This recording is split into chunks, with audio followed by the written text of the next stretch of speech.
ایک مرتبہ فرمایا، آسمان نے ابوذر سے زیادہ سچ بولنے والا شخص کبھی سایہ نہیں کیا۔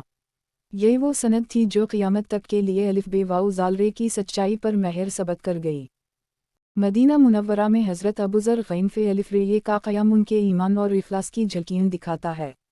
وہ ہمیشہ رسول اللہ صلی اللہ علیہ وسلم کی صحبت میں رہنے کی کوشش کرتے تھے۔ سادہ طبیعت، بے غرضی اور دنیا سے بے رغبتی ان کی شخصیت کا خاصہ تھا۔ مدینہ کی زندگی میں انہوں نے دوسروں کی طرح مال جمع کرنے یا زمین حاصل کرنے کی فکر کبھی نہ کی۔ ان کا دل صرف عبادت اور رسول اللہ صلی اللہ علیہ وسلم کی اطاعت میں لگتا۔ جب کبھی صدقہ یا مال غنیمت تقسیم ہوتا تو وہ دوسروں کو لینے پر اصرار کرتے اور خود کے لیے کچھ نہ رکھتے۔ اگر کچھ مل بھی جاتا تو جلد ہی کسی محتاج کو دے دیتے۔ یہ کیفیت دیکھ کر صحابہ کرام حیران رہ جاتے۔ ایک دن رسول اللہ صلی اللہ علیہ وسلم نے ان سے پوچھا، اے ابوذر، تم اپنے لیے کچھ کیوں نہیں رکھتے؟ تو انہوں نے عرض کیا، یا رسول اللہ، میرا دل دنیاوی مال پر نہیں ٹھہرتا، مجھے بس اتنا ہی چاہیے جتنا میرا پیٹ بھر دے۔ رسول اللہ صلی اللہ علیہ وسلم نے ان کے زہد کو سراہا اور فرمایا کہ ابوذر زمین پر عیسیٰ بن مریم کے زہد کی جھلک ہیں۔ جنگوں کے موقع پر بھی حضرت الف بے واو زال رے کی غیرت اور جذبہ ایمان مثالی تھا۔ وہ کسی مصلحت یا فائدے کے پیچھے نہ بھاگتے بلکہ اللہ کے راستے میں قربان ہو جانے کو سعادت سمجھتے۔ جنگ تبوک میں ایک واقعہ پیش آیا جس نے ان کی عظمت کو اور نمایاں کر دیا۔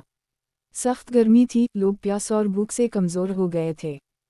رسول اللہ صلی اللہ علیہ وسلم کا قافلہ تیزی سے بڑھ رہا تھا۔ ابوذر پیچھے رہ گئے کیونکہ ان کا اونٹ کمزور ہو گیا تھا۔ کچھ صحابہ نے کہا کہ ابوذر پیچھے رہ گئے، شاید نہ پہنچ سکیں۔ لیکن تھوڑی دیر بعد ایک شخص کی تنہا چلتی ہوئی شکل نظر آئی۔ وہ ابوذر تھے جنہوں نے اونٹ چھوڑ کر سامان کندھے پر ڈالا اور پیدل چلنے لگے۔ جب رسول اللہ صلی اللہ علیہ وسلم کو یہ خبر ملی تو فرمایا، اللہ ابوذر پر رحم کرے، وہ اکیلا چلتا ہے، اکیلا مرے گا اور اکیلا ہی اٹھایا جائے گا۔ یہ الفاظ بعد میں ان کی زندگی کی حقیقت ثابت ہوئے۔ حضرت الف بے واو زال رے کی سچائی اور حق گوئی کا ایک اور پہلو اس وقت سامنے آیا جب خلافت راشدہ کا دور آیا۔ وہ دولت کے بڑھنے اور دنیاوی چیزوں کے ذخیرہ ہونے کو سخت ناپسند کرتے تھے۔ وہ کہا کرتے تھے کہ اگر کسی کے پاس ضرورت سے زیادہ مال ہے اور وہ اسے اللہ کے راستے میں خرچ نہیں کرتا تو وہ کل قیامت کے دن جواب دہ ہوگا۔ ان کے یہ الفاظ بعض لوگوں کو سخت محسوس ہوتے تھے لیکن الف بے واو زال رے پرواہ نہ کرتے۔ وہ منبر پر بھی جا کر کہہ دیتے اور بازاروں میں بھی لوگوں کو نصیحت کرتے۔ ایک مرتبہ حضرت عین سے میم الف نون کے دور خلافت میں بیت المال کی وسعت بڑھ گئی۔ لوگوں کے پاس مال و دولت آنے لگا۔ الف بے واو زال رے کھلے الفاظ میں کہتے کہ مال کو جمع نہ کرو بلکہ اللہ کی راہ میں خرچ کرو۔ وہ آیت قرآنی کی تلاوت کر کے یاد دلاتے کہ جو لوگ سونا اور چاندی جمع کر کے رکھتے ہیں اور اللہ کی راہ میں خرچ نہیں کرتے ان کے لیے دردناک عذاب ہے۔ ان کی یہ کھری باتیں بعض لوگوں کو گرم گزرتی لیکن وہ خاموش نہ ہوتے۔ ان کی سادگی کا یہ حال تھا کہ جب مدینہ میں کچھ زمین یا مکانات تقسیم کیے گئے تو انہوں نے لینے سے انکار کیا۔ کہا کہ مجھے زمین یا گھر کی ضرورت نہیں، مجھے تو بس اللہ اور اس کے رسول کی رضا چاہیے۔ ان کے زہد کو دیکھ کر بعض لوگ حیرت کرتے اور بعض دل ہی دل میں شرمندہ ہو جاتے۔ حضرت ابوذر کی طبیعت میں عجیب سی صراحت اور بے خوفی تھی۔ وہ بڑے بڑے امراء اور سرداروں سے بھی نہ ڈرتے۔ ایک مرتبہ انہوں نے سیدنا معاویہ رضی اللہ عنہ سے کھلے الفاظ میں کہا کہ تم محل نہ بناؤ، سادہ زندگی اختیار کرو، کیونکہ رسول اللہ صلی اللہ علیہ وسلم کی زندگی زہد و قناعت کا نمونہ تھی۔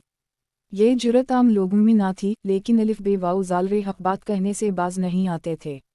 آخرکار حالات کچھ ایسے ہوئے کہ حضرت عین سے میم الف نون نے انہیں مدینہ سے باہر بھیج دیا۔ وہ ربضہ نامی ایک چھوٹے سے گاؤں میں چلے گئے۔ یہ جگہ ریگستان میں تنہا تھی۔ وہاں وہ اپنی زندگی کے باقی دن گزارنے لگے۔ بیوی اور چند جانور ان کا سہارا تھے۔ دن کو وہ اللہ کی عبادت کرتے اور رات کو ستاروں کے نیچے اللہ کا ذکر کرتے۔ ان کا یہ گوشہ نشینی کا زمانہ بھی عظمت سے خالی نہ تھا۔ دور دور سے لوگ آتے، ان سے نصیحت حاصل کرتے۔ وہ ہمیشہ یہی کہتے کہ دنیا دھوکہ ہے، اس پر مت پھو، ضرورت کے مطابق لو، باقی اللہ کی راہ میں خرچ کر دو۔ ان کی یہ تعلیمات آج بھی ہر مسلمان کے لیے روشنی کا مینار رہیں۔ زندگی کے آخری دن قریب آئے تو وہ سخت بیمار ہو گئے۔